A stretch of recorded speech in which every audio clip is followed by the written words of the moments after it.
Somebody turned on a light. It's a faraway light. But I don't have to be alone in the dark anymore. My head hurts. Somebody's here with me. Easy. Lie still. Tell him it hurts. Why can't I talk? Doc, look at me. Look at me hard. See it in my eyes. I need somebody. It hurts me. Help me. He came to a little while ago. Seems to be in a lot of pain. He'd be letting you know it, too, if his jaw weren't bandaged so tightly. Let's control the pain. Quarter grain MS every 4 hours, more often if necessary. Yes, sir. What's happened to me? What am I doing here? When I don't even know where I am. You gonna be all right, Doc? Taylor, every chance in the world. It was a pretty tough job, though. He must have been right on top of that grenade when it blew. He was. How's he gonna be, Doc? In time, as good as ever. That's good enough. Nothing but clean sheets from here on in, Taylor. You're gonna be okay now. Taylor? Who's Taylor? So he's okay now, so what? What about me? What about me? I don't know my name. You. Talk to me. Act like I was alive, not just somebody with eyes and no name. Think of a name. Taylor. Think of another name. There must be other names. Taylor. No. Taylor. No. Taylor. Taylor. Taylor. Taylor.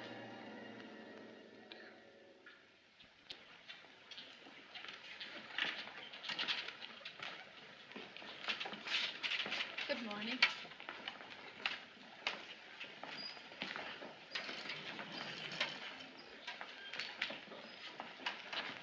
Good morning. It is one, too. One of Honolulu's finest summer mornings. Why not take a look at it? Come on, try. See that tree? There's one just like it outside my window back home. I'll bet there's one you remember, too. The doctor said that you're to sit up for a while today. Your jaw is knitting beautifully. The wires will come out in a day or two. When you get tired, rap on the nightstand. It won't be long before you'll be able to call for me. I'll bet that'll be a relief. I'll call, all right. I'll yell. I'll want to know why they call me George Taylor. Who's George Taylor and who am I? For all I know, that's the first tree I ever saw. Still, that's what it is. That's what I call it. They call me Taylor. So for all I know, I am Taylor. I gotta take time. Work on it. Time to think. Hard. Now I'm tired. Where's the nurse? The nightstand. Rap on it. What's that? A wallet. Must be my wallet. Yeah. There I am again. That's me, all right. Good old George Taylor. How have you been, George?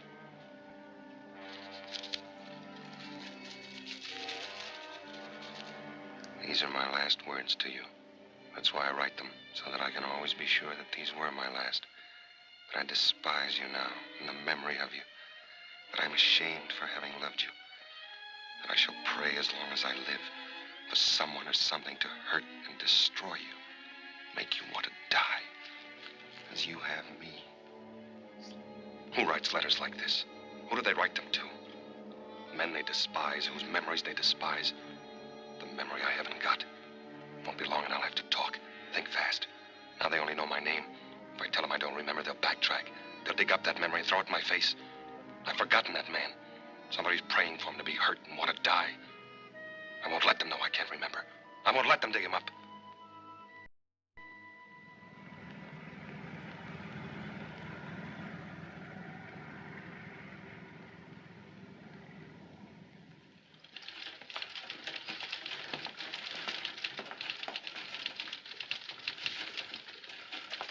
Taylor George W.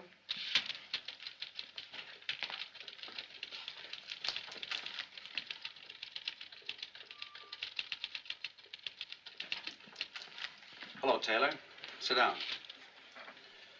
You're now in the process of being separated from the armed forces of the United States. We feel that you have a right to know the answers to a lot of questions you may have about yourself and how you'll fit into civilian life. Those questions need not necessarily be restricted to the GI Bill of Rights, employment, insurance, and such. Oh, by the way, before I forget, your sea bag, it's been located. Any change in your civilian address? My civilian address? I could ask one of the boys to drop it off. Maybe I'd better pick it up myself. Well, why wait around? It might be this afternoon, it might be a couple of days. I imagine you'll be wanting to get back to Los Angeles. We could have it delivered to the, Martin Hotel. Will you be going back there? The Martin Hotel in Los Angeles, yes. I'll be going back there.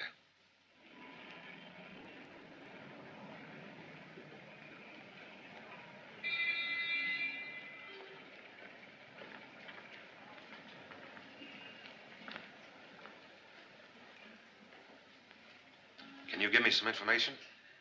That depends. A man named George Taylor lived here 3 years ago. It must have been in January. Did he give an address he had before he came here? Or did he leave a forwarding address? We're not supposed to. It's kind of important. Yeah?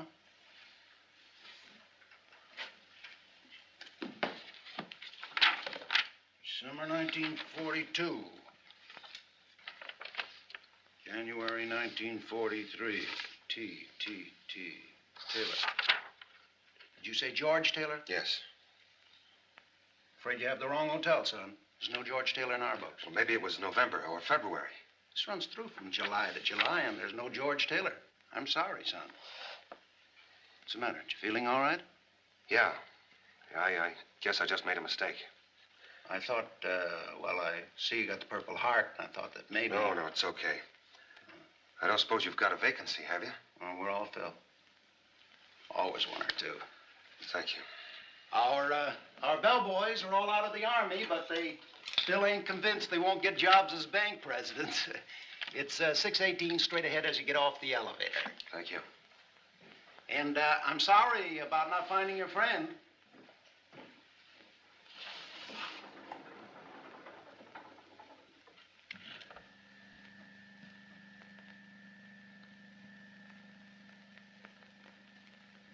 Yeah, this is it, all right. That'll be 1360 storage charges. 3 years and 7 months it's been laying here. Another 5 months and it's been sold for the charges. That's the longest I ever heard of anybody checking a briefcase. Even a trunk. Unless it had a body in it. Hey.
Larry Cravat. Your pal, Larry Cravat.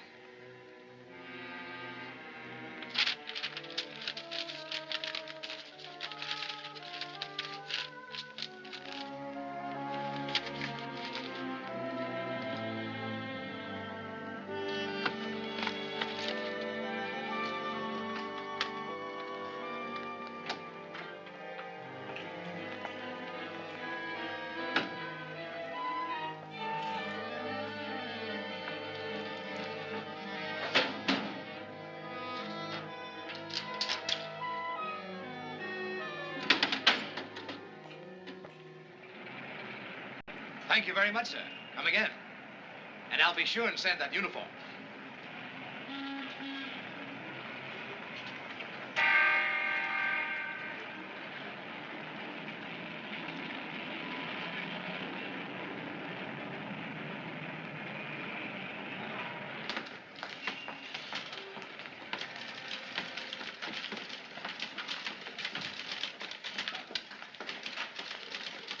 I'm George Taylor. I just got out of the Marines. I've got an account here. Here's my identification. I'd like some money. Of course. I'll check the account and have it for you in a moment. Larry Cravat. My friend who opened the account for me. Could you give me his present mailing address? Cravat? Larry Cravat, sure.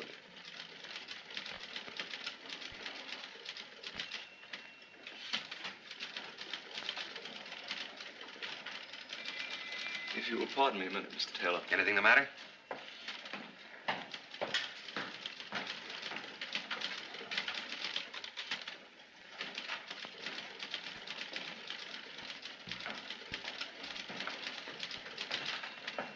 What's going on? Isn't the account all right? It's perfectly all right, Mr. Taylor. Well, if you need any more identification, I have my discharge If you paper. just wait a minute.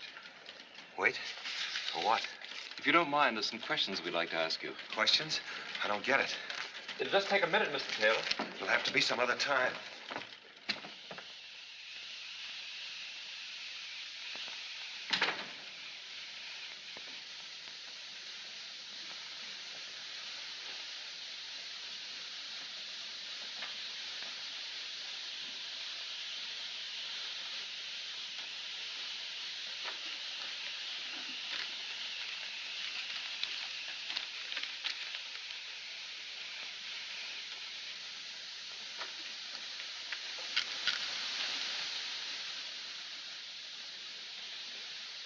Maybe I can help you.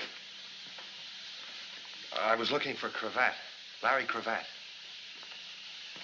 What made you think he was hiding in the desk? Well, I got a letter from Cravat on your stationery. Lots of people use our paper. Nobody here by such a name.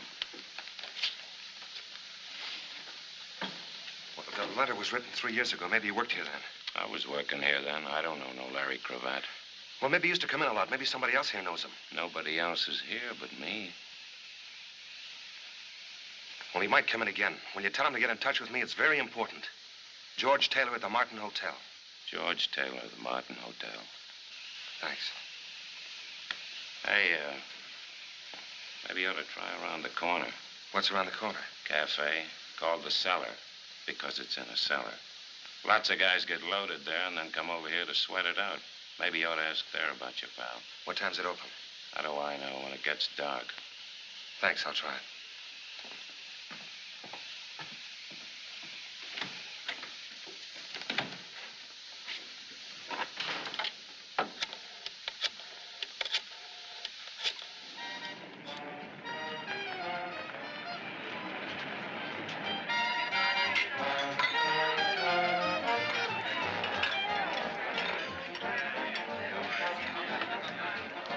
Larry Cravat come in yet, honey? Larry Cravat?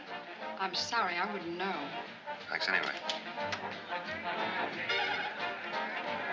Good evening, sir. Mr. Cravat's table.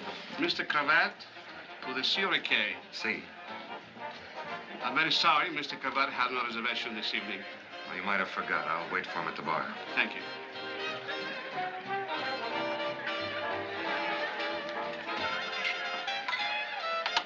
Thank you, Mr. Mitchell. Mr. Mitchell, anybody special? He's a customer. You must know a lot of customers. You must know a lot of names. Enough. What do you have? You name it. Been around here a long time? Ever since they took the bars off the door. A friend of mine used to come in a lot. Maybe you know him. Larry Cravat? I used to know a Larry Cashman, but that ain't Cravat. Well, maybe you could ask around. Maybe some of the other boys would know him. Could be. I'll ask around, Mr. Taylor. George Taylor. I'll ask around, Mr. Taylor.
You forgot to knock. I can explain if you'll let me. Out. Not right now. Get out of here. I'm sorry. Suppose I yell the roof off. And I'd have to stop you. I bet you'd try at that. You know, I can't make up my mind whether this is a pitch or you're some kind of a nut. But if this is your idea of a pitch, then I know you're a nut. Who owns this place? Who wants to know? I do. This and a half a dozen other spots are owned by a very nice guy named Mel Phillips. He keeps me working. You got a match? He must keep a lot of people working. All kinds of people. Sure. Busboys, waiters, captains, cooks. Characters that sit around on bar stools waiting for me. Is that supposed to make sense? What do you think? In about 2 minutes, a bouncer is coming back in here with no sense of humor. He's a foot bigger than you in all directions. That's what I think.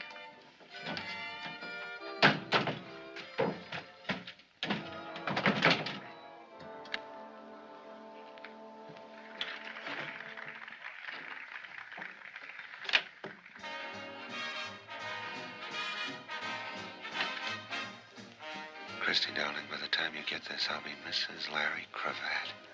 Mary.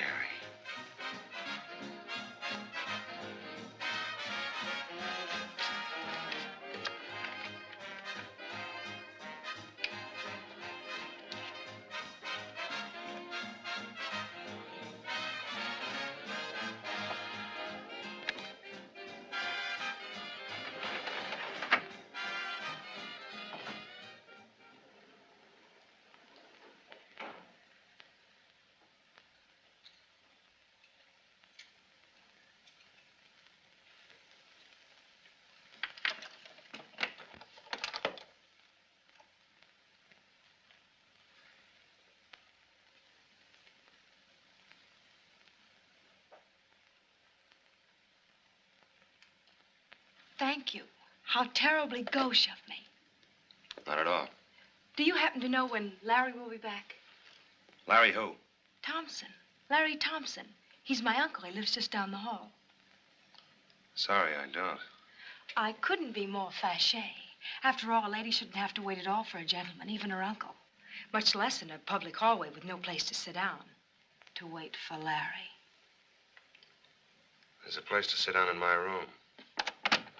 How nice of you to suggest it.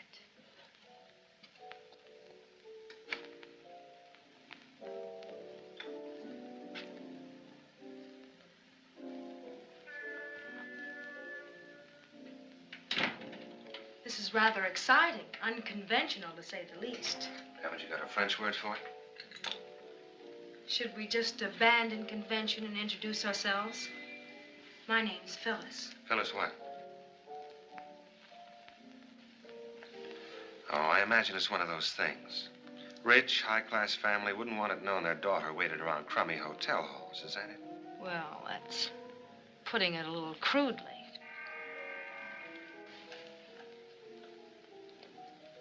Not too rich and high class. A compact that costs $3 tops, a torn hem on your skirt, a match folder that says you eat at a cheap cafeteria, and you weren't waiting for anybody but me. Unless you can see through a door. You should have thought of that when I closed it. So, what goes? You know, there's been a terrible shortage of men. Yeah, so we heard in the Pacific. This war must have been murder on you poor women. We used to cry our eyes out about it. So when I heard there was a man in 618... You thought he might know where Larry was? Yeah. Only there isn't any Larry. It's just a name that you made up to stop me talking. About what? Oh, just this and that, calca shows. Maybe I just thought you ought to know about me and that I ought to know about you.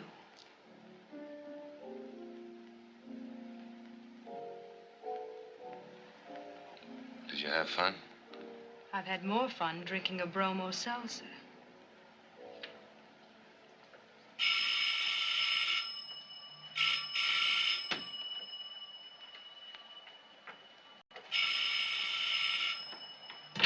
Hello? This is the barkeep at the cellar. I got that information you wanted about that certain party. About Larry Cravat? We're closing up. out now. You come down here, I can answer some questions. You can answer one right now. Who told you where to reach me? I'll wait for you. Come in the front way. Yeah, but I never told you where I...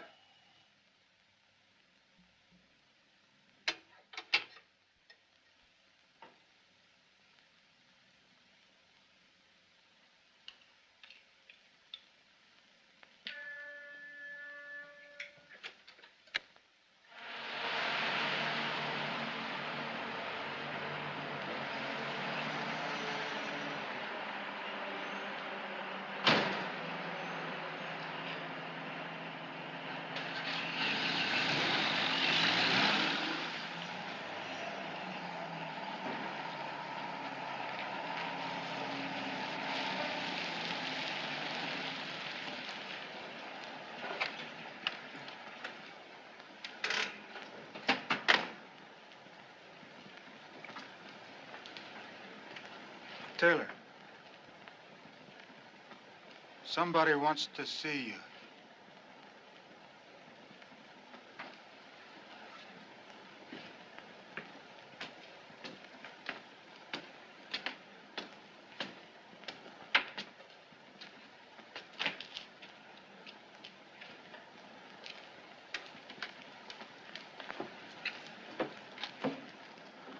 How do you do, Mr. Taylor? Nice of you to come. Please get in. Hubert, open the door for Mr. Taylor. I didn't come here to meet you. True, but I came here to meet you. Professor Einstein, to the contrary, there is just so much time, and every moment gone is a moment gone. Please, step in. Why? Get in the car. The bartender was paid to call you, to arrange this rendezvous. He has long since gone home to his wife, his bed, and his racing form. You and I have much to talk about. What, for instance? Are you being stupid, Mr. Taylor, or stubborn? What, for instance? I can't believe you're stupid. Larry Cravat, then, for instance. What about Larry Cravat? That was going to be my question to you. You tell me. Come. Sit beside me and we tell each other. I'll listen from here. Not stupid, but stubborn.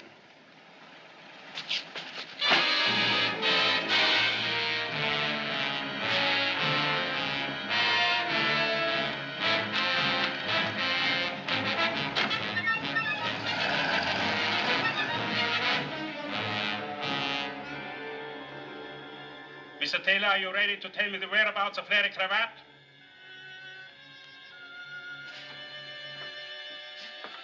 Then will you tell me why you want to know? I'm just looking for him. He's my friend. Larry Cravat has no friends. And you have to stop looking for him. Mr. Taylor, do you understand? You have to stop looking for him. Take him out of here. Dump him someplace. Where, boss? There was an address in his pocket. 723 Gramercy Place. Take him there.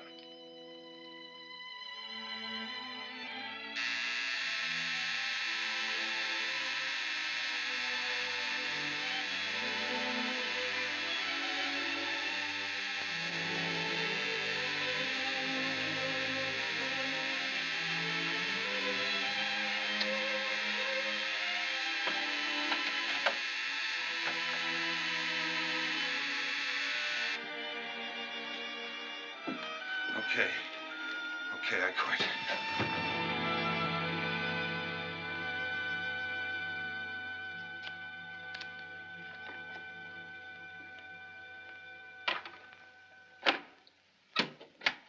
Now what? How does the inside of your mouth feel? Like it's full of raw hamburger. That's just what it looked like. What did they hit you with? Rubber hose. I can't figure you out. You're not an open book exactly. Why did you steal Mary's picture? Well, for one thing, she's married to a man I'm looking for. She's Mrs. Larry Cravat. If you even knew Mary, then what you just said is as dirty and rotten as anything I've ever heard. I don't know her, but if she's Mrs. Larry Cravat, I want to. You can't. I've got to.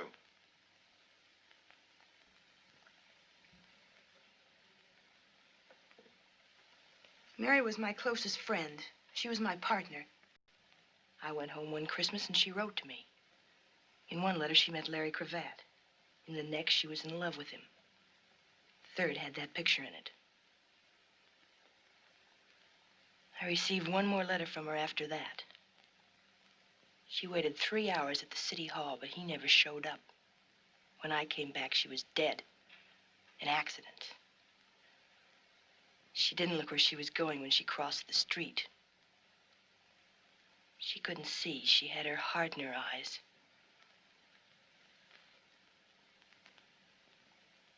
I'd like to meet Larry Cravat someday. Quite a character. I'd like to meet him, too. So would the boys in the back room. They didn't believe I didn't know where he was. Why do you want to meet him? I think I'll go now. How far do you think you'll get? The nearest foxhole, maybe. I'll be watching my hotel. All sorts of people. What's your name? Taylor. George Taylor. It's all over town. I may run for dog catcher. Look, I've got to talk to somebody. I'll go crazy if I don't talk to somebody. I'm somebody. I think you are. What do you know about amnesia? Not much. Something that happens to you. You forget who you are or where you belong. Isn't that it? Every now and then you read about it in the newspaper. A guy named John Doe was picked up in a fog. Never happens to anybody you know. It happened to me. Yeah, for all I know, I might have been born 6 months ago. It's a joke because 6 months ago I woke up in a hospital. It's where babies are born, in a hospital. Only this was different. It was in the South Pacific, and it wasn't a maternity ward. My jaw was wired. I couldn't talk. I couldn't ask who I was. I nearly went nuts. Then I found my wallet. There was a letter in it. No name, no signature, just a letter.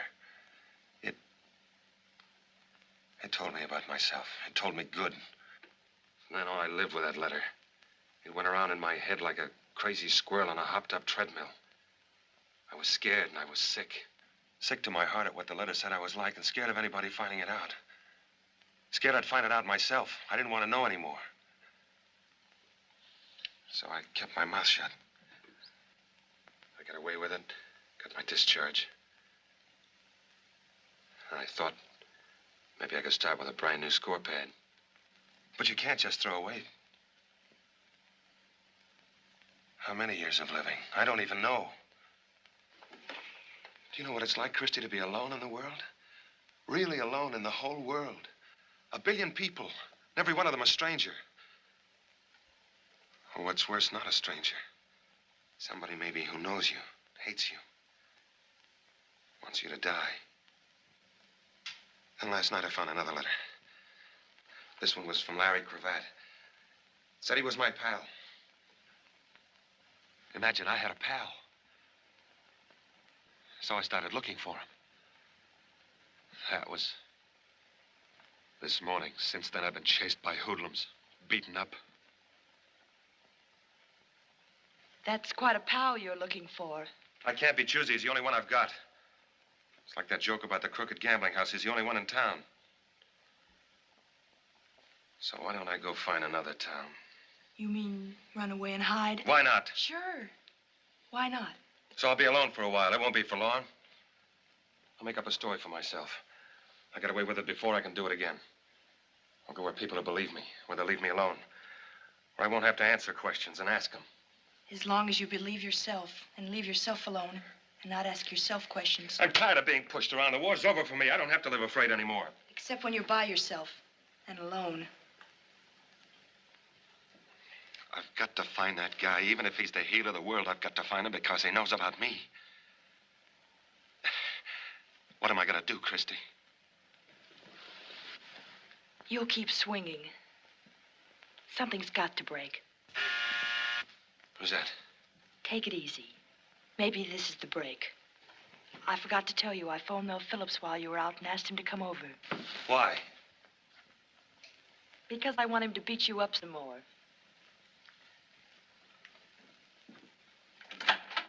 Hi, Mel. Hello, Chris. What's the trouble? It's in there.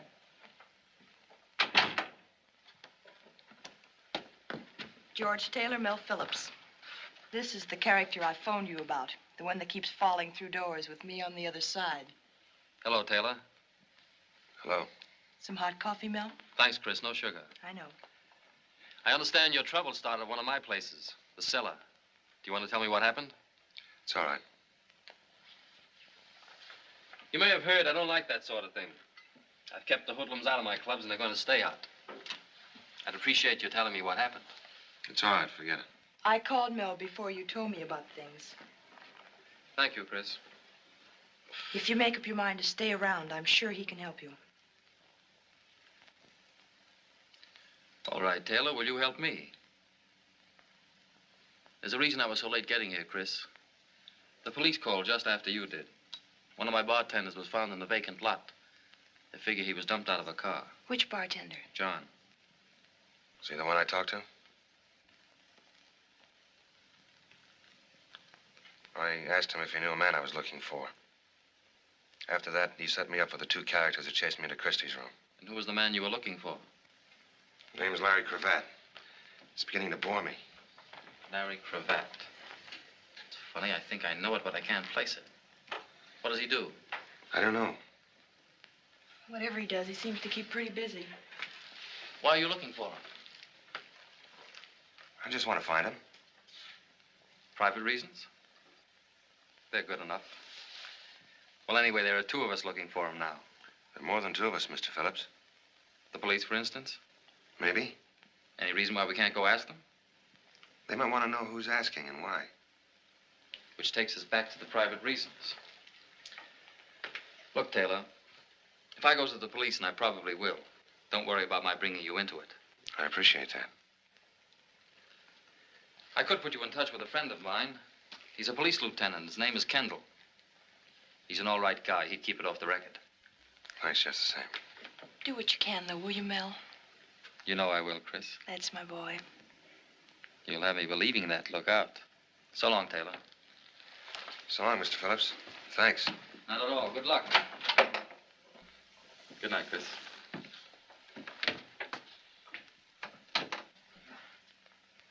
Well? He's a nice guy.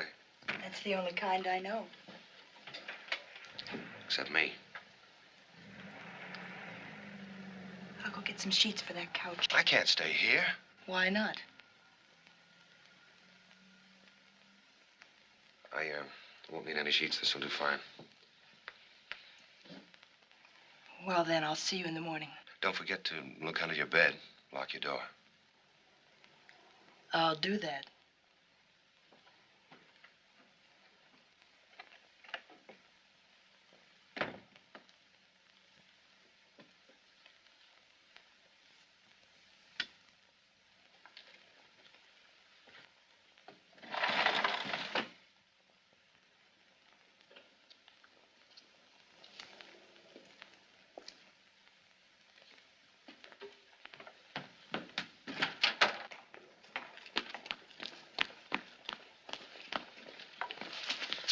All right, suppose we take a good look at each other.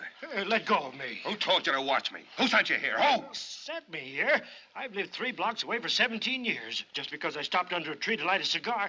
What are you, crazy? Funny it had to be that tree.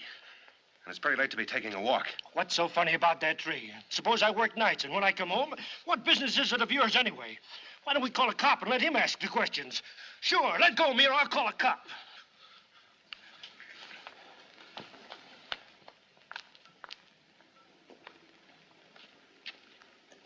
Now what? I can't play along like this anymore. I'm getting the jumps. Chasing shadows. I'll be hearing noises next. Christie, call up Phillips, will you? Tell him I want to talk to that police lieutenant. Kendall.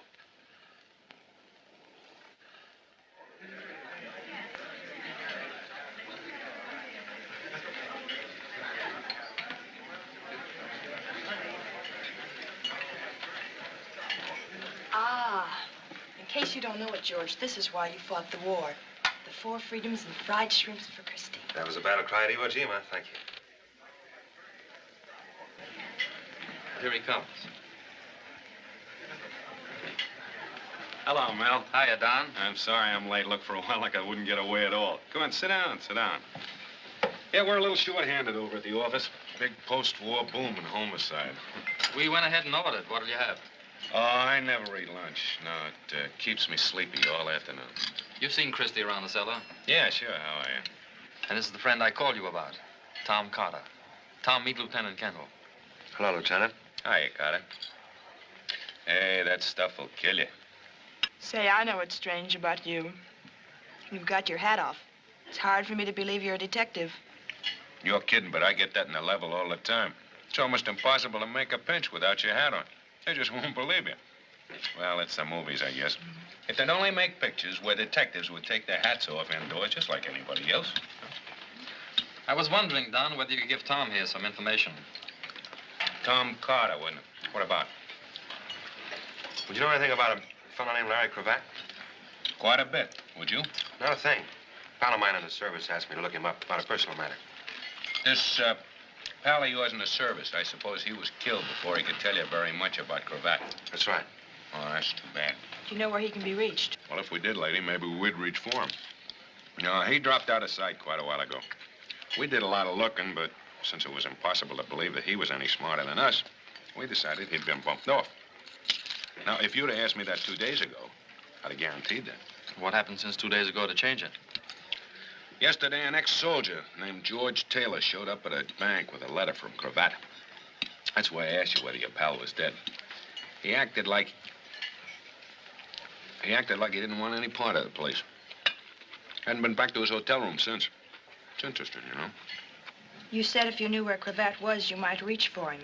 Is it all right to tell us why? Oh, sure, it's no secret. When Cravat faded out, $2 million faded with him. It was all over town at the time. Didn't you know about it, Mel? I never knew anybody that could even count that high. That pal of yours, and when he got killed, he didn't have a couple of $1 million stashed away someplace, did he? Sure, lots of us did. We save it out about 60 a month. I'm not impressed. I make that much in tips on Monday night. But may I ask one tiny question? Who was Larry Cravat? Well, to begin with, he was a private eye. He came out... Pardon me. It sounded like you said I. A private eye is a private detective. Oh. Yeah. He came out here maybe 5 years ago from the East. He got a license, painted his name on the window, and put his feet on the desk. Then for about 2 years, he investigated husbands that played golf when it rained and wives that didn't come back from the public library till midnight. But he paid his rent on time. And then somebody dropped 2 million clams right in his lap. Coffee? Please. Don? Oh, I never touch it. It keeps me awake. You better have some. You're going to be pretty sleepy this afternoon. That was some drop, $2 million. How's a thing like that happen? Well, it's a long story. Don't ask for details, but here's most of it. It started over in Germany when one of the Nazi hotshots saw the handwriting on the wall. He sent the $2 million over here. And then before he could come over after it, he got knocked off by one of the fellow members of the lodge. And here was this big chunk of dough floating around loose in this country like a paradise at a fireman's ball. It moved east to west. Each time it moved, it left a stiff behind it with his fingers stretched out. The boys play rough for that kind of lettuce, you understand. Somehow, it got to Los Angeles. Somehow, Cravat got mixed up with it. I don't know much more than that. Except that when Cravat blew, so did the jackpot. Sounds like one of those to-be-continued next issue stories. Yeah. Well, I got to get back. I shouldn't have come, but I did it instead of my lunch hour. You shouldn't go without eating like that. It's not good for you. Lieutenant? Yeah, something else? How does this other fellow tie in this, what's his Taylor. name? George Taylor. I don't know yet. Maybe not at all.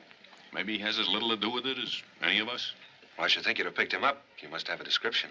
Oh, those eyewitness descriptions. Right now, he could be anything from a jockey to a Siamese twin. Later on, you narrow him down. No, he'll probably come in by himself sometime.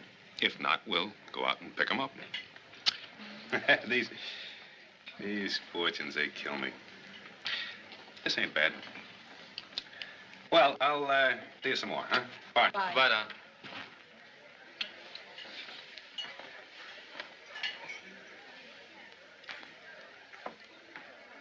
Not bad at all. Confucius say when something smell bad, keep nose clean. Boy, I certainly fooled him. I told you he was a smart cop. He was a hungry cop, I'll say that much. You know, anybody that dug up Cravat would be digging up a couple of million with him. It's a good reason for trying. That's even a good private reason. It's not mine, if that's what you mean. I've got no interest in the money. Well, I'm a businessman, and frankly, I'm interested right now. Maybe we can work something out. Where you wind up with Cravat, and I wind up with what I can get. Help yourself. And I wind up with a pair of nylons, I suppose? You name it, Chris, all or any part of what I've got. Speaking as kind of a partner now, I'd like to know a little more about what happened at my place last night. You might ask around about a character named Anselmo. Anselmo? Very polite man with a very wet face. He shut his eyes every time Hubert hit me, then he told him to hit me again. I've heard tell of Anselmo. They say it in whispers. I'm sure he's just a misunderstood boy. Well, of all the nerve, a ticket. And I had lunch with a cop. Seems somebody left a note for you.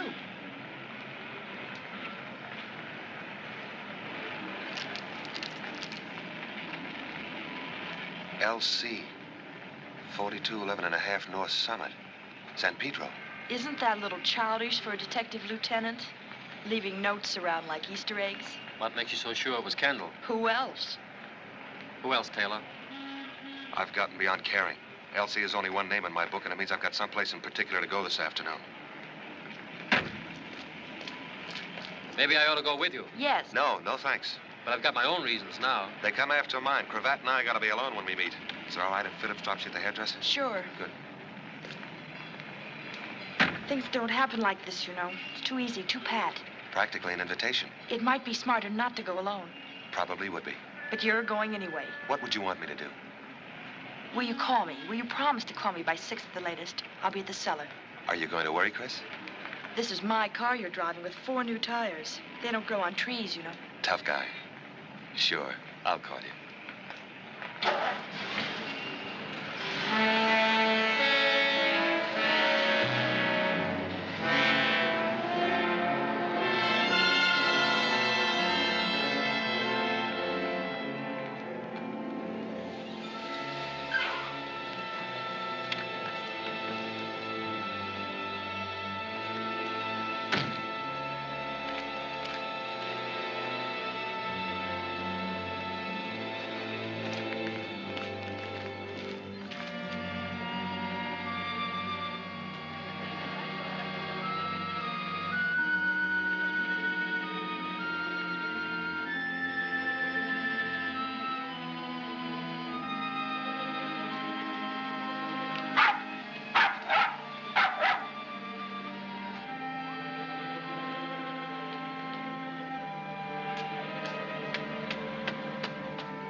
So, what's on your mind? I got a message that Larry Cravat was at this address. Oh, you sure that's the name? You sure it ain't John Smith or Joe Blow or No Head Hennessy? I said Larry Cravat. Yeah, that's what you said. You remembered it. You got a head on your shoulders. Now, take it out of here before I bust it. You're getting a little too excited, mister. Maybe you're Larry Cravat. How do you like this guy? Hey, look, it didn't work. Now beat it. You thought that she was home and I wasn't, so I am home. So I answer the door, so you quick ask, does Oscar Fink live here, or do you want to buy a canary? I don't know what you're talking about. That's all, brother.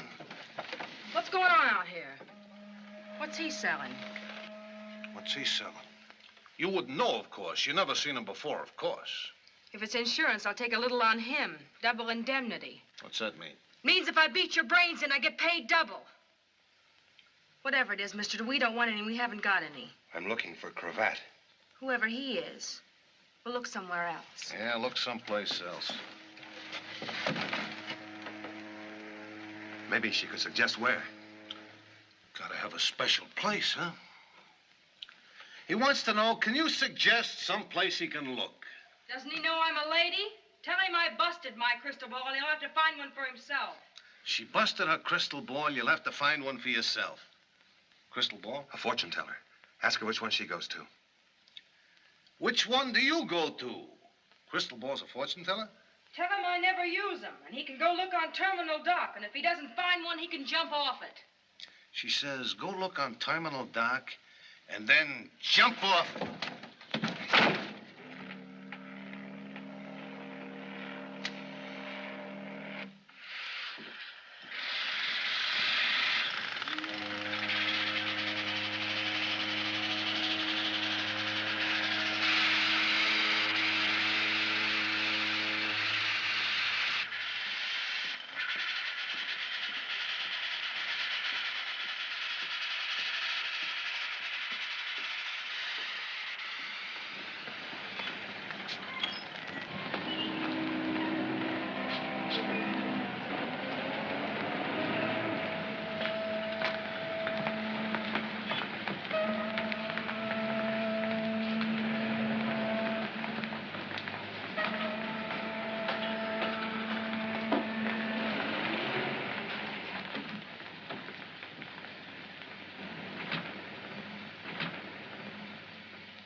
There seems to be a feeling of mistrust in the air. I wonder why. Have you come for revenge, Mr. Taylor? Do you perhaps have a revolver or some other lethal weapon with you? I turned all those in when I got this button, Anselmo. I'm as surprised as you are. If you are. I am, believe me. As for you, what would you do if I were to call Hubert? I'm not a hero, Anselmo. I'd run like a deer. Then you have my word. He will not molest you. A mere figure of speech, my word is worthless. What are you doing here? I was told to come. By whom? Phyllis. Phyllis? We were closely associated at one time. Professionally, of course. Dear, loyal, sentimental little Phyllis. Come sit here, Mr. Taylor. There is a vast difference in comfort between these chairs and those upon which our clients wait for a consultation. Besides, the lighting effect will set the proper mood of mystery and intrigue as we talk. What about the lighting effect in my eyes last night? What about the beating I took? I wish with all my heart that I could take it back. Another figure of speech. You haven't got a heart. True, but I've got a brain, and it was stupid of me. I apologize. Please, sit down. What do I get, my palm read or my horoscope? Let us use cards, Mr. Taylor. Let us place them face up on the table. In this case, an imitation crystal ball. I'll listen for a while. At the present time, young man, I'm nothing more than a small-time chiseler. I say this frankly and bitterly because I do not wish to be a small-time chiseler. It's a humiliating position. Still, it's better than being an honest man, which I would find intolerable. I was once a great thief and a magnificent scoundrel. I had my reverses, who has not? And I will omit the story of my descent to my present squalid condition. It would only bore you and incriminate me. I waited and worked day and night for a chance to come back. 3 years ago, I had that chance in my hands. Name a fantastic sum of money, Mr. Taylor. $2 million. You've put one of your cards alongside mine. Thank you. As my hands closed on it, the money disappeared like that. And with it, a Mr. Larry Cravat. So understand my position. For 3 years, I have lived in this stink, waiting for some hope, some word. Then yesterday it came. From a Turkish bath, from a nightclub. I approached you. You were reluctant. You wouldn't say why you were looking for him. You didn't know why he wrote to you, Why the $5,000 deposit? Not even where he was. Mr. Taylor, I had to make you understand that there was nothing I would not do to find Larry Cravat. I got the idea. I understood it the second time I passed out. But I can't help you, Anselmo. I don't know any other answers than the ones I gave. That I do not believe. Is this where we sent for Hubert and his rubber shillelagh? Mr. Taylor, I do not even have to know where Cravat is. I want you just to communicate with him for me. I can't. I wouldn't know how. That I do not believe either. Since your arrival, there has been considerable activity connected with him. You cannot be unconcerned with it. You cannot be without some contact, some connection. And supposing I could reach Cravat, what would the message be? Phyllis, darling. You look like a couple of witches. What cooks? How thoughtful of you, little one, to send dear Mr. Taylor to me. Stop talking like Bela Lugosi. How did you know where to find me? I didn't know I was going to find you. I got a note that said Larry Cravat was at 4211 and a half Summit. I don't get it. From whom was the note? I don't know. And don't try to beat it out of me. I don't know. Why would anybody want to tie me in with Larry Cravat? Anybody. I can think of somebody who would have every reason in the world. Mr. Cravat himself. Did you know him? We just met. I was going to know him a lot better. And Zelmo... The professional relationship which I mentioned earlier. We are still partners, Phyllis. Are we not? Don't start that now. Don't try to mix me up. Till you called me yesterday, Cravat was a name in an old phone book. You sent me after Taylor. All right, I went. After all, I'm smart, Anselmo. You think I'd bring him down to that dump if I were on my own? Do you think I'd send him to you? Sit down and listen. I was about to give Mr. Taylor a message for Larry Cravat. Then you do know. I said, listen.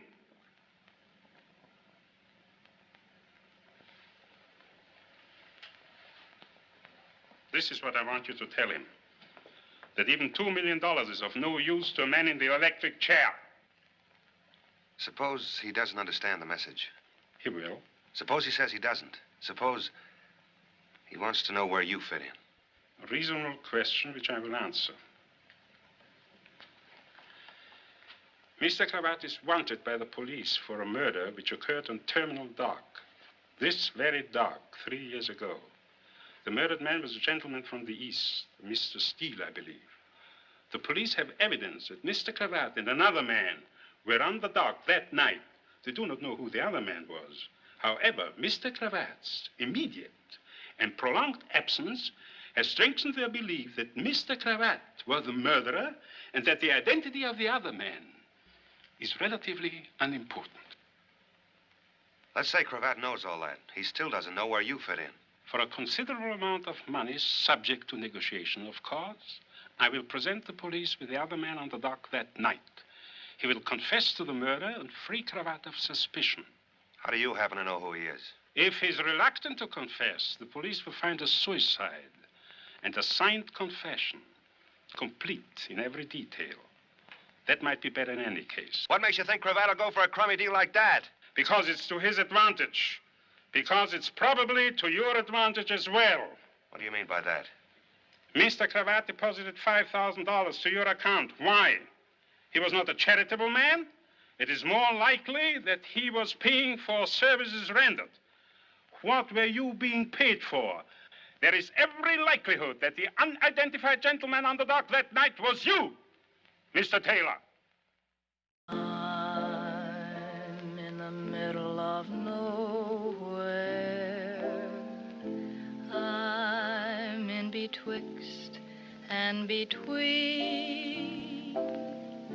Dark is the starlight above me, never knowing you love me.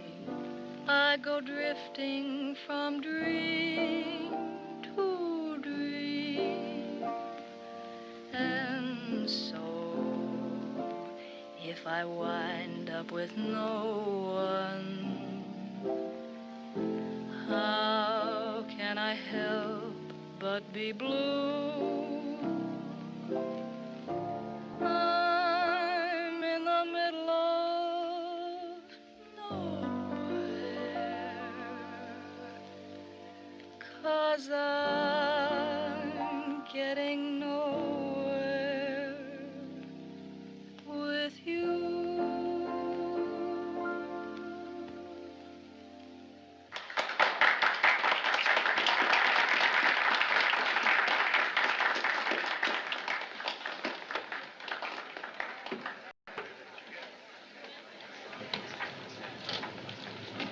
Sit down and play for the boss. Do you want to be sent, brought, or do you have something particular in mind? How about, where is my wandering boy tonight? Where indeed? Christy, who is George Taylor? Just a boy. A wandering boy. Kendall was in to see me about him this afternoon. So? He asked a lot of questions I couldn't answer. Kendall doesn't work out of the Missing Persons Bureau, you know. He's homicide. He steals fried shrimps. He wants to help, and so do I. You asked me to, remember? What kind of trouble is Taylor in? It won't make any difference to me. Maybe it will. Because maybe it's murder. He called me.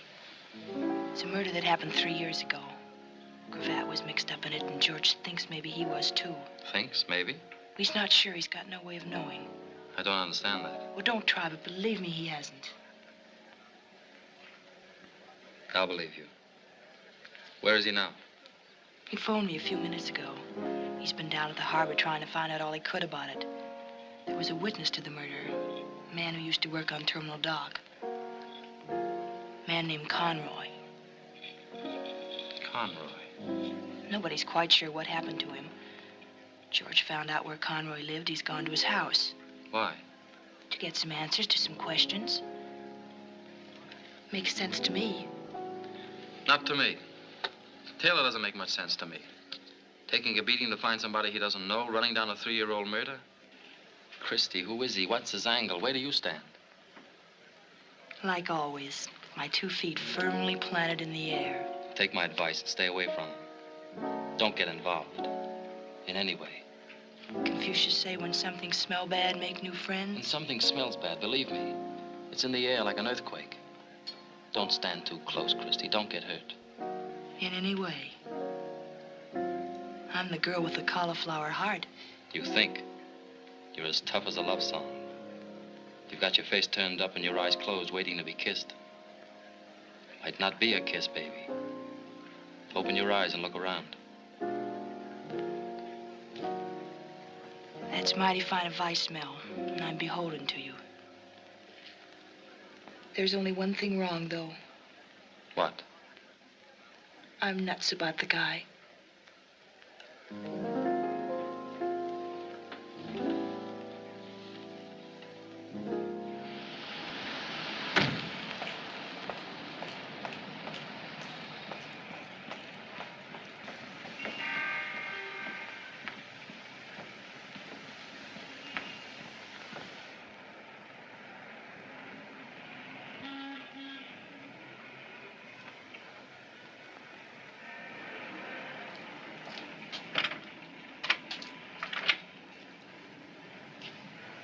Good evening.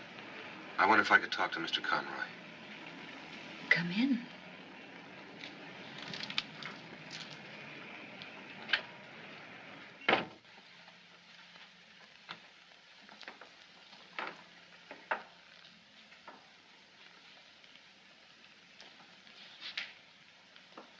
My name is George Taylor.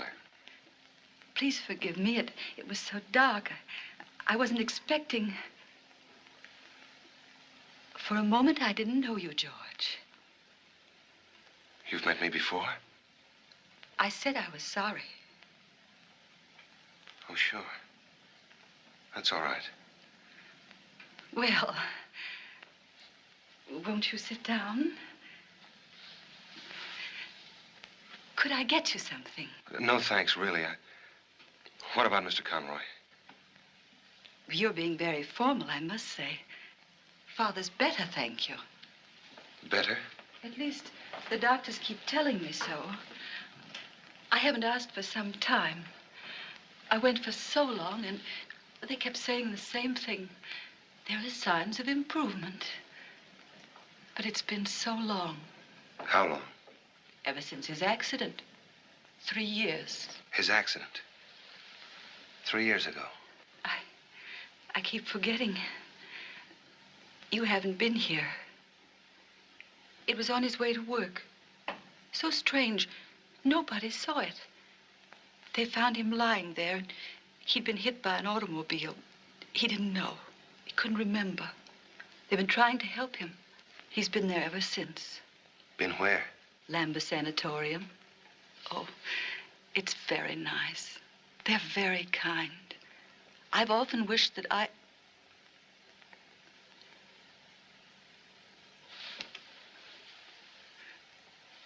Memories have a way of getting stuck together like pages in a book, haven't they?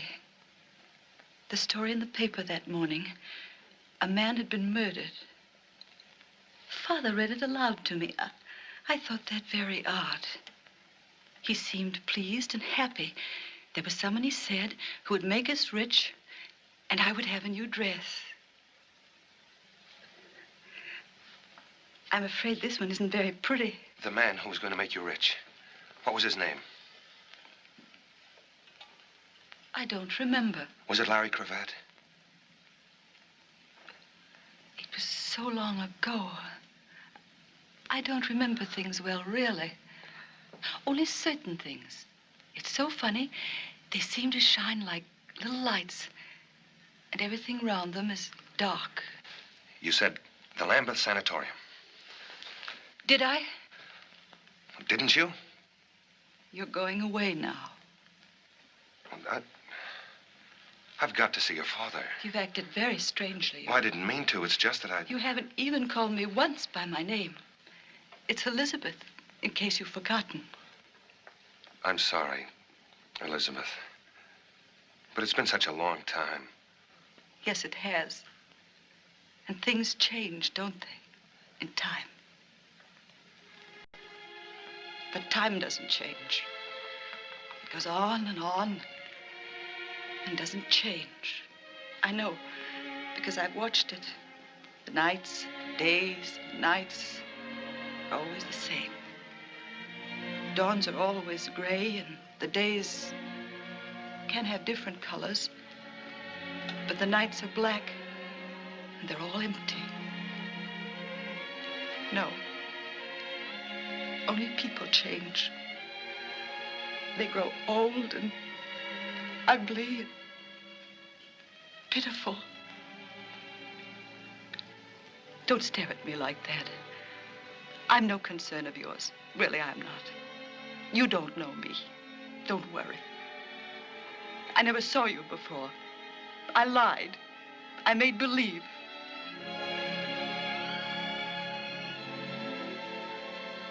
Please, don't be angry with me. You see, I'd made believe so much for so long that I wasn't alone, that I had friends, that I wasn't afraid, that I wasn't dead, that I was alive. I wanted so to make believe that somebody loved me more.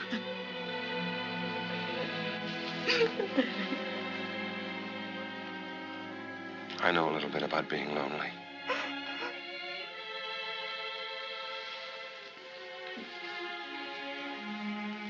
I'll come back to see you soon again, Elizabeth.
Good evening.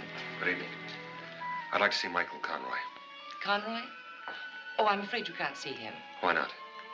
Well, for one thing, it's after visiting hours. Well, I'm his nephew. It's very important. We consider our rules important, too. For another thing, Mr. Conroy doesn't have visitors. Well, he wants to see me. I've been away in the service, the Marine Corps. He doesn't know that I'm back. It'll be good for him to see me. I'm sorry, but I'm not authorized to make exceptions.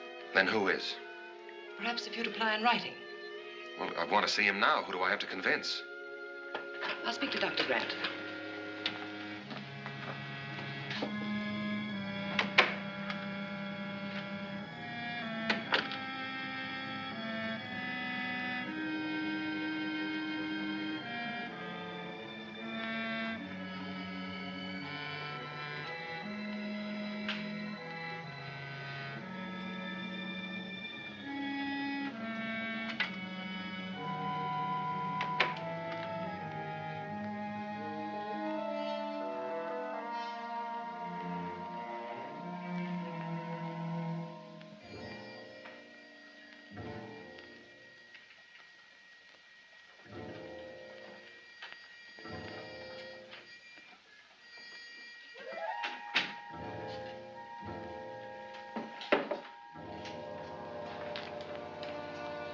I wonder if you could help me.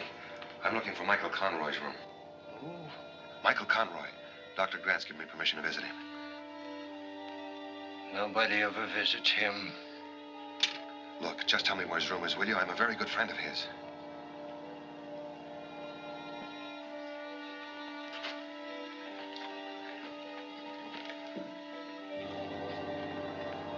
You're a friend of Michael Conroy? I'm more than that. It's 214. 214. How dare you wonder about the corridors of this sanatorium by yourself? The door was open. I was just curious. That's not true, Doctor. The door was closed. Tom, see that this man leaves here at once. What about Conroy? Why can't I see him? Because his condition does not warrant. Why not? What is his condition? I'm his nephew and I have a right to know. You are not his nephew. And if you know Michael Conroy at all, you must also know that for the past 3 years, he has been insane.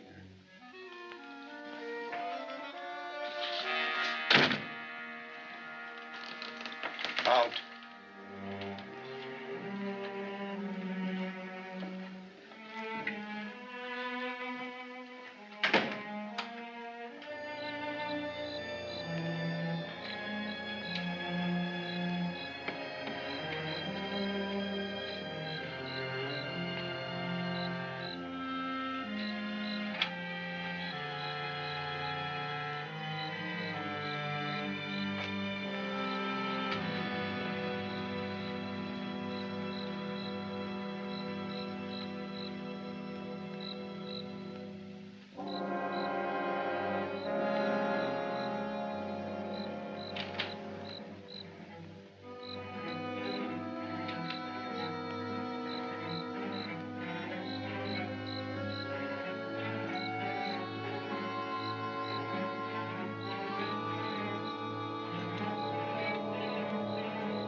Conroy.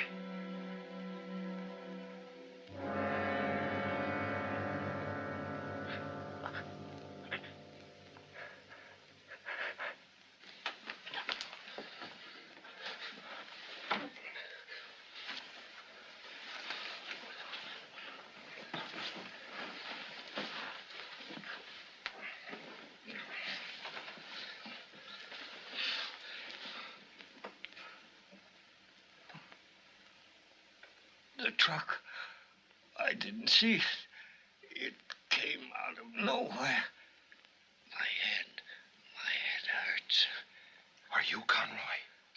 Michael Conroy. My daughter, she'll worry. Will someone? Her name is Elizabeth, and we live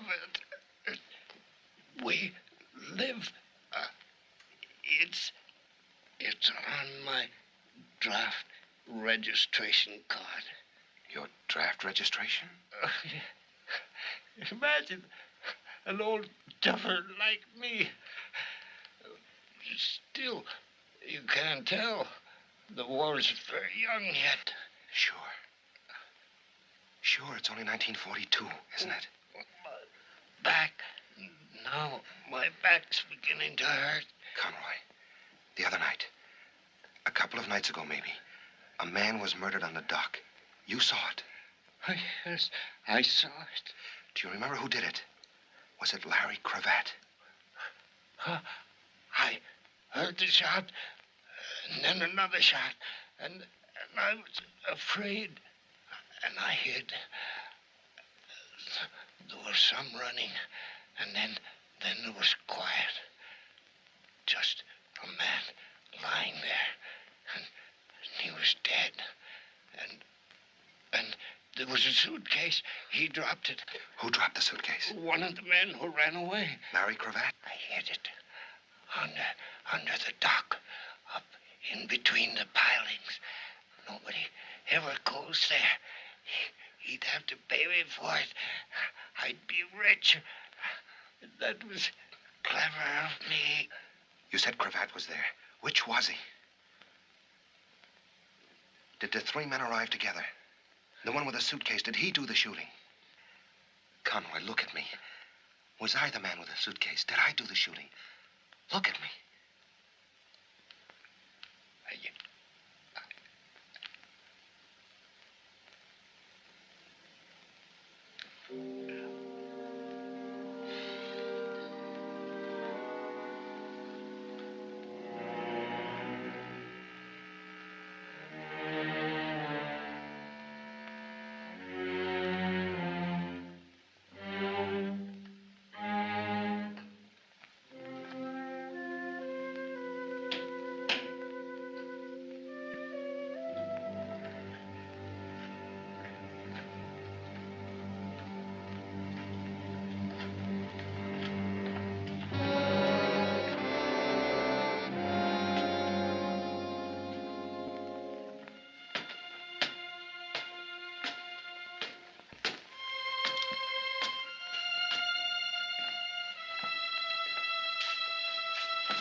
Hello there.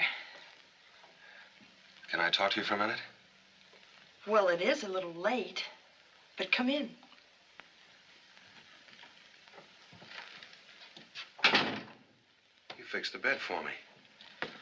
Well, as a matter of fact, what with the housing shortage and all, I left my name at the USO in case any soldiers or sailors... You've been waiting up for me. To come home. I just thought... Anyway, there's some sandwiches over there with their toes curled up. They're for you, too.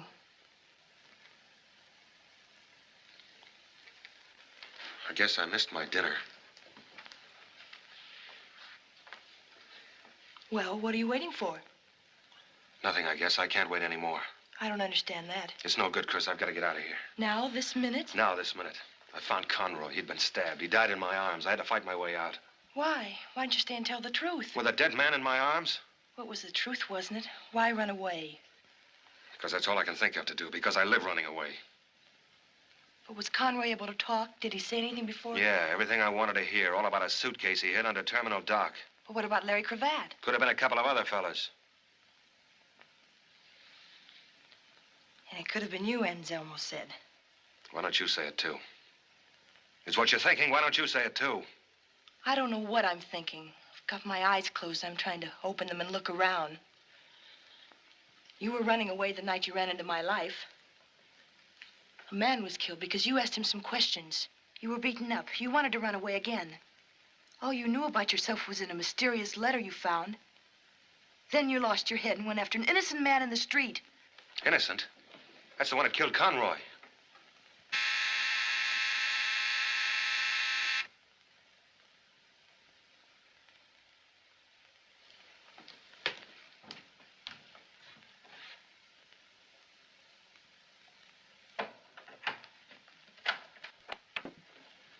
Hello. Hello? I've come for George Taylor. You must be a little mixed up. This is my house, and I'm not George Taylor. You haven't even got the right sex. Nobody can say you haven't. Thanks. You know, it's a little late at night for playing games. I'm kind of dopey when I get waked up. I guess I'm getting old. I don't see how you do it. Still dressed, even your shoes, the light's still on. What do you say we don't try to mix each other up? Here's Taylor here. They're both in the kitchen, he and Adolf Hitler. You'll get promoted for this, Lieutenant. Yeah, it's a good one. I guess I was a little stupid about that, Taylor. I figured he was getting pushed around, didn't know who by. That's why I left that note in your car. I thought that he'd take one good look at Phyllis and get off the merry-go-round. I'll tell him if I see him. No, don't. It'd just make him feel bad. See, it looks like he killed a man tonight, a man named Conroy. Well, I'm sure glad he isn't here. I'd hate to pick him up here. That way you'd be mixed up in it. Newspapers, all that. Those maniacs with the flash bulbs. Well, if you do see him, tell him I'll be down at the station for a couple of hours yet. If I see him. Yeah. Good night. Good night. Oh, one more thing. You know, you ought to keep your car in the garage. It isn't good to leave it out all night like that, with the motor so hot.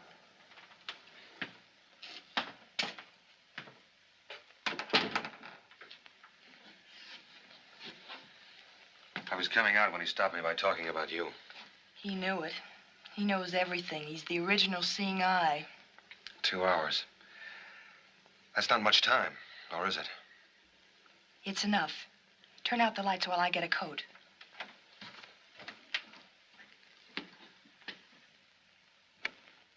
Where are we going?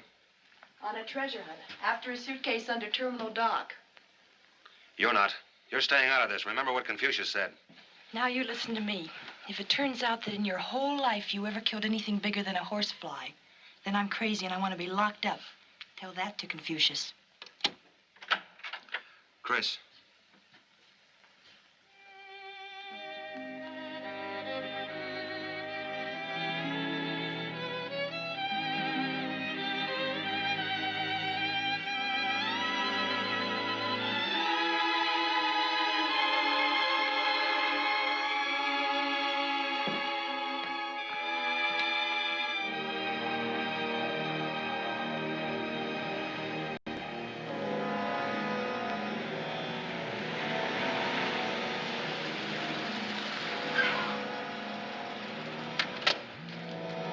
Chris, this looks a little bit rugged.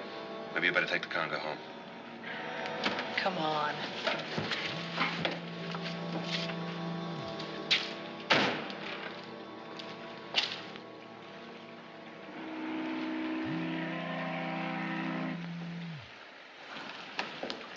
Must be a ladder along here somewhere. This is where the boats tie up. There's one.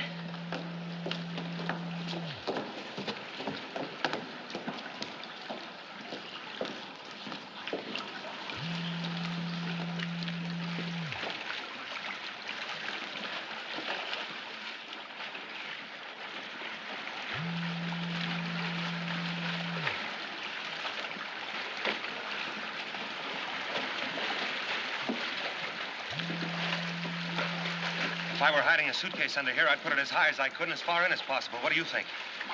I think we should stay very close together.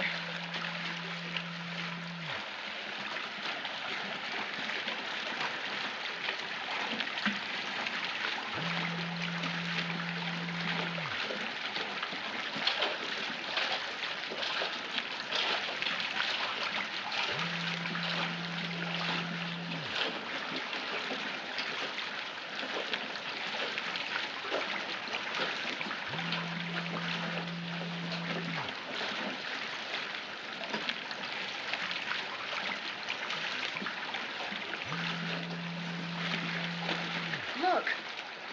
I think I see something. I'll go see.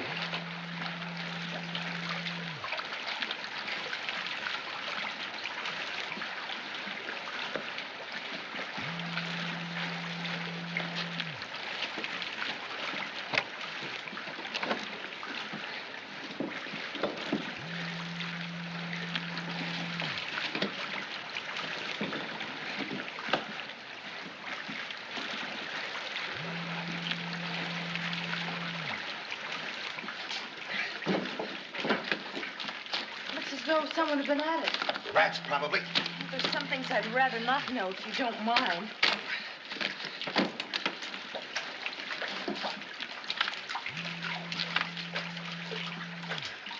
$1,000 bills. The 2 million. They've come a long way. Heil Hitler. Light a match.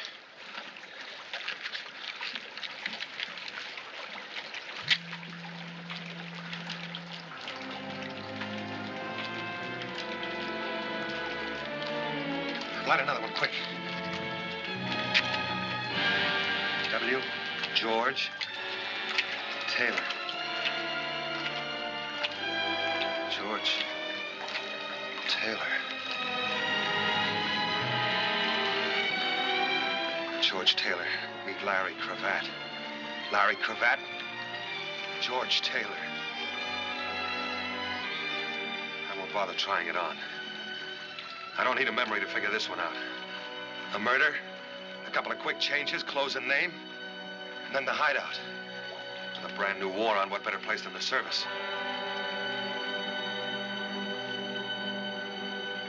This doesn't prove anything, you know. Then maybe you ought to read this letter now. The one I found in the hospital, the one that told me... Here, read it.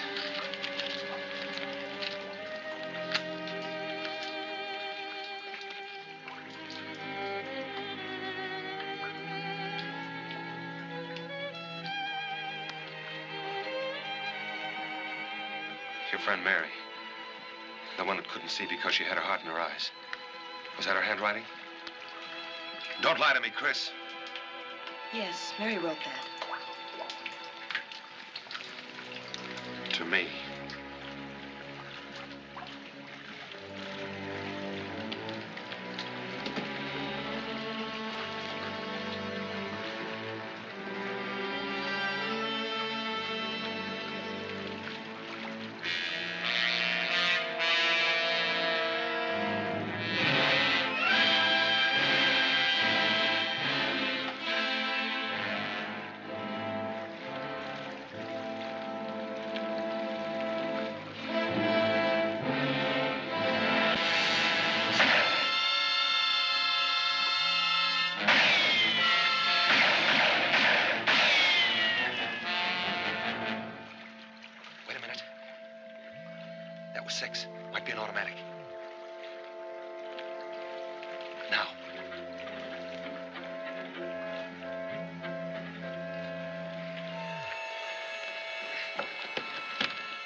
Don't hold on to me. That way we're one target.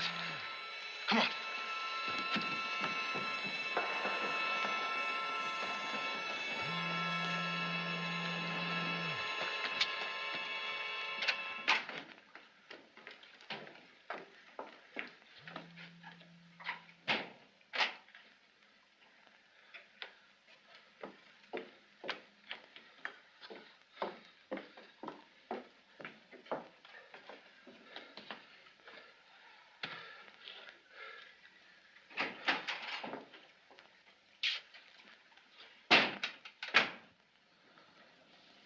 Something else I've got to get used to. Jumping out of my skin every time a door opens. Try to remember. Try to remember, George. Larry. I've got a tailor named George. I can remember that much. Darling, look. Don't call me that either. That's something else I remember, too. Even if it didn't happen to me, but to a guy named Taylor. That's who you are. That guy. I'm Larry Cravat. And I killed a man on that dock 3 years ago. I don't know who he was, but I killed him and I dropped the suitcase and ran away.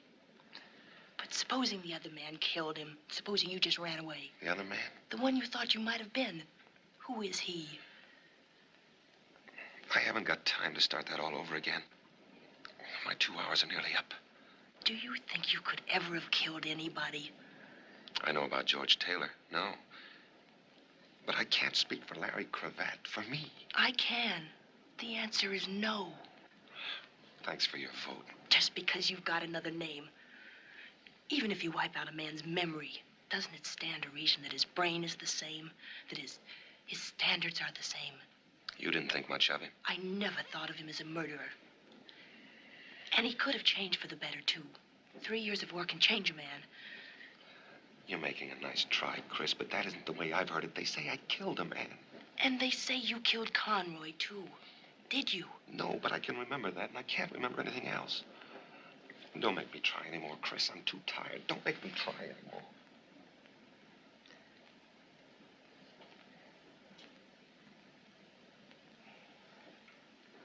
I'll get you a cup of coffee.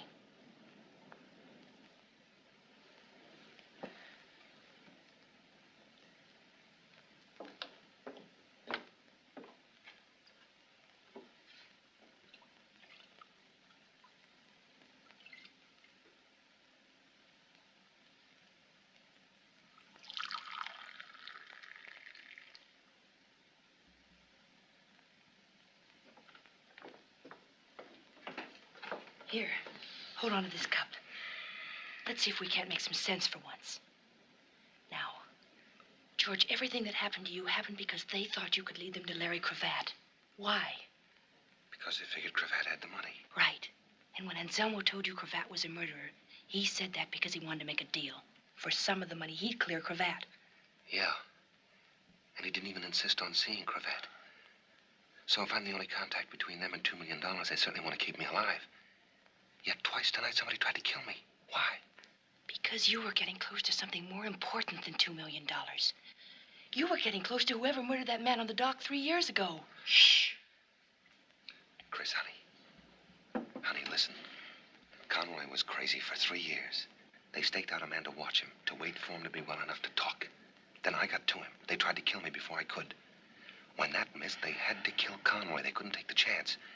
They sacrificed the money to shut his mouth for good. The way it turned out, they brought the poor guy to his senses long enough. What are we going to do about it? We're going to go trade in Larry Cravat on a murderer. Come on.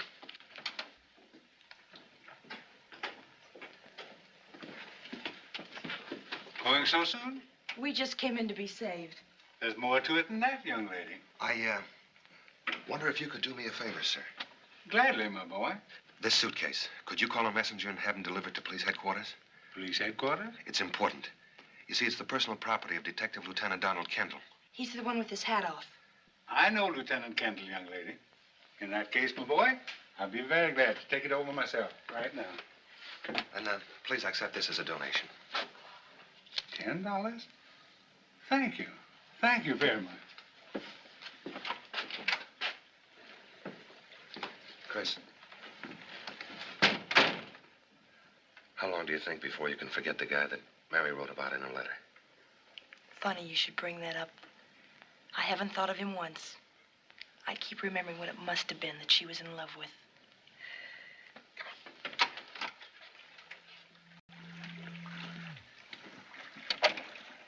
Where are we going? To a fortune teller. Why a fortune teller? To get our fortunes told. Well, if it isn't Hubert. Can we drop you anywhere, Hubert? We're gonna walk. Walk? Which way? Straight ahead.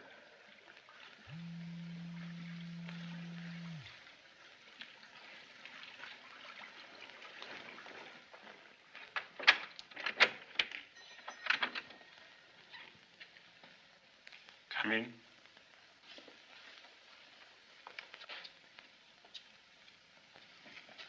Oh, it looks a lot more cheerful in here. What's happened to the Fu Manchu lighting effects? I think the time has come to throw all the light we can on the matters concerning us.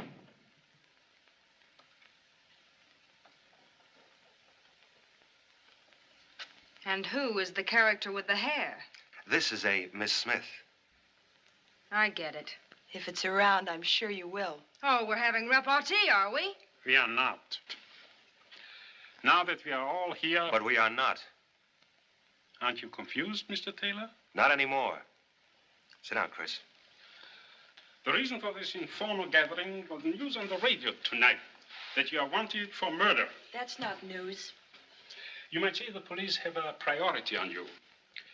It is therefore necessary that we conclude our business at once. Mr. Taylor, where is Larry Cravat?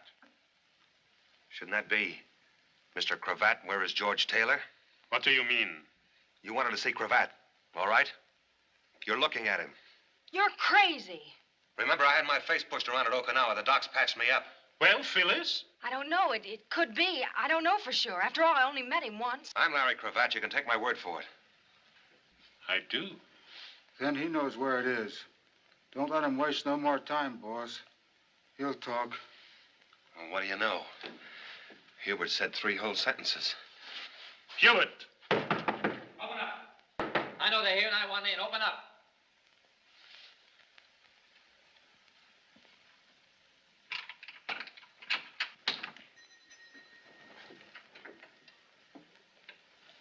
Hi, kids. I haven't had the pleasure. The name is Phillips, Mr. Anselmo. And your name is Phyllis. I've heard about you, too. She's a well-known society girl. I called your house when I got the news, Christie. I've been all over town since looking for you. It's a good thing I remembered your mentioning, Anselmo. Now that you are here, Mr. Phillips, why are you here? Because you wouldn't have a quorum without me. And because I'm an important stockholder in $2 million. Are you going to stand for that? Perhaps. At any rate, before any more partners arrive, I suggest you continue what you were saying, Mr. Cravat. Cravat? Bring him up to date, Chris. Secrets. I'll take the proposition you offered me, Anselmo, with one slight change. And that is? I don't want a fall guy. One of you, or one of your hired help, killed Steele on that dock 3 years ago. I want the one that did it. Do you maintain that you yourself were not the one? I know it. Well, in that case, I cannot tell you how sorry I am, Phyllis. Sorry, for what? I did my best during all this time. I saw to it that the finger of suspicion never touched you. What are you driving at? Everyone knows that you were with Cravat the night before the murder. But where were you on the night of the murder? With you. I was with you. With me? Phyllis, you shouldn't. You're among friends. Hubert was with me all that night. Was she here too, Hubert? No, boss. What is this, some kind of a gag? You're smart. You can tell a cheap frame. This is a laugh. Then laugh this off. That you were seen on the dock the next morning. That you were nervous and upset. That you threw something into the harbor, something that glinted in the sun. People will swear it was a gun, Phyllis. Well, here's one you could swear to. You and that big tub of lard. Baby don't get framed by your kind. Your kind come a dime a dozen. That accent don't score with me, and I'm not paying your bills. Look it up in one of your books, Anselmo. There's a dead bartender the cops want to know about. Hold it. Get over there. You too. I want the money too, but not that bad. My car's right in front of the door. Get in it.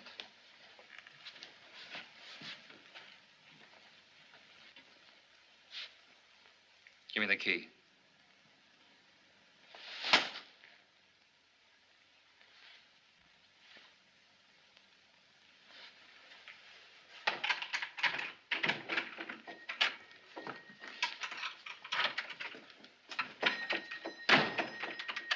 No, gentlemen, no. There's no time for that. I doubt whether there's even time enough to get out of town. Phyllis, darling. The jig is up.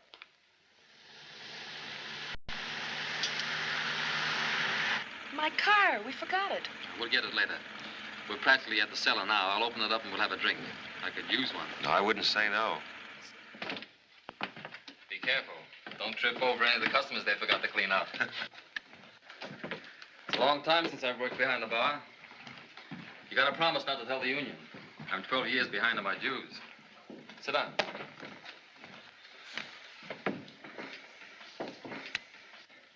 Stop me if I'm repeating myself, but you're a very nice guy, Mr. Phillips. Forget it. I guess I owe you quite a bit. You owe me nothing. Whatever I did for Christie. You've acted like an idiot from the beginning. And the prize was walking into that setup back there. He couldn't help it. I didn't want to. You see, I figured that all of them except one wanted nothing but the money. And that one wanted me dead even more. Because if and when I get my memory back, I'll know that he killed Steele that night. I figured he'd make some move. Some attempt to get me alone, even to get me out of there. He had to get you alone, didn't he? Away from the others so he wouldn't show his hand. So they wouldn't know that he... I'm sorry you're in this, Christie. She's not in it. Did you know all along that George was Larry Cravat? Not until tonight. I never met Cravat. Steele had come up from Arizona to bring me the $2 million. I'm in a good spot to slip big bills like that into circulation. Steele didn't know me. We were to meet on the dock. Cravat heard about it somehow. He met Steele, convinced him it was me, and got the money. Steele was alone when I got there. I thought he double-crossed me, and I killed him. Then I saw Cravat. I shot once and missed. I never saw him again. Conroy saw it. And you tried to have him killed with a truck. Same thing you tried with me tonight. It wasn't very effective. It missed you completely. And he wound up with his mind affected. He doesn't worry me now, though. No, the little man with the glasses took care of that, didn't he? The one you staked outside Christie's house to watch me. Did you send him after us tonight under the dock? I didn't know you were under the dock. His orders were to get you wherever and whenever. I've thought about you a lot, Cravat. For 3 years, about you and the money you stole from me. You're going to be a poor man now, Cravat. A dead man's a poor man. I got you into this. Stop it. Little Miss know the right people. I couldn't leave you alone. I had to call in that good, kind character. I never did anything to you, Christie. You're doing all right now. Why didn't you stay out of it? I told you to. I warned you. The answer still goes. I know you're nuts about the guy. But it's too late now. She's got no part of this, and you know it. It's too late. But maybe it isn't. I'm sorry. You don't know why we were under the dock. Do you want me to tell it? Or Christie, maybe you'd rather believe her. Is it that important? I thought it was. Finding out whether the $2 million I hid there 3 years ago was still there. Was it? Every brand new $1,000 bill. I thought you got away with it. And you thought a lot of it must be gone. Not a cent, Phillips. It's all there. $2 million. Nobody in the world will know you've got it except Christie. That's the deal. Christie for $2 million. No sale. Well, what can she do to a smart operator like you? Go to the police? It's her word against yours. I'll be gone. They think I did it anyway. Conroy, too. All she can do is repeat herself, and pretty soon nobody's listening. It's no use, and I won't have it. $2 million, Phillips. $2 million. Where is it? I'll take you near it. Then Christie goes free, and I'll take you to it. This can't be a phony. I'm in no position to work one. I couldn't have planted it. I didn't know this was going to happen. Where do we have to go? Back near the dock. Okay.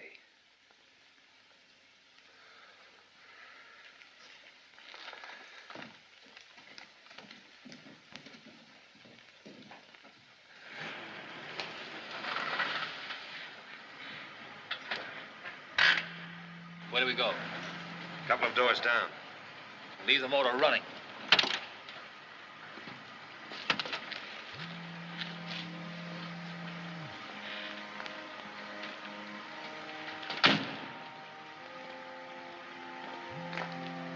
Okay.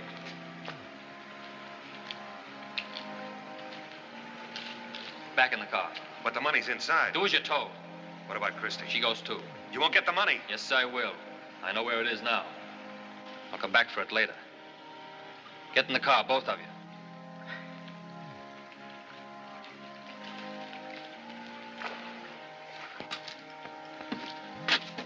Don't anybody move.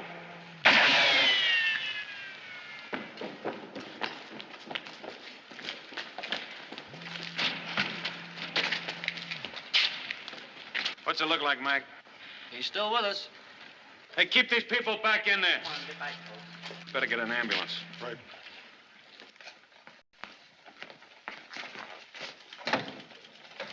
Get that stuff copied as soon as possible. Yes, sir. Did Phillips tell you everything you wanted to know? Yeah, with full details. It'll make better reading than Forever Amber. And will he live? As if I care. Well, if I could only learn how to shoot straight, maybe I could save you taxpayers some dough. But I always close my eyes. It's for you, Lieutenant. It's Mac. Yeah. Hello, Mac. Oh, the little man with the glasses. He used to work as an attendant at the Lambert Sanatorium. Lambeth Sanatorium, make that. Yeah, you can start from there. You got all the others. That's good. Okay. I'll see you. So, you know, that was a pretty sharp piece of thinking you did, bringing Phillips back to that mission. You knew I'd backtrack on that suitcase, didn't you? Well, the spot we were in, I had to think sharp and talk fast. You must have been a pretty good Seamus, Cravat. Seamus? Seamus is a private eye. Well, at least it looks like I kept my nose clean anyway. Yeah. You think you'll go back to it? No, thanks. See, 3 years of war can change a man. That's what I always say. Well, if I can be of any help to you, just let me know. Thanks. I'd like to drop around and see if you don't mind. There's still a lot of questions I want answers for. I know the answer to one, but you haven't asked it yet.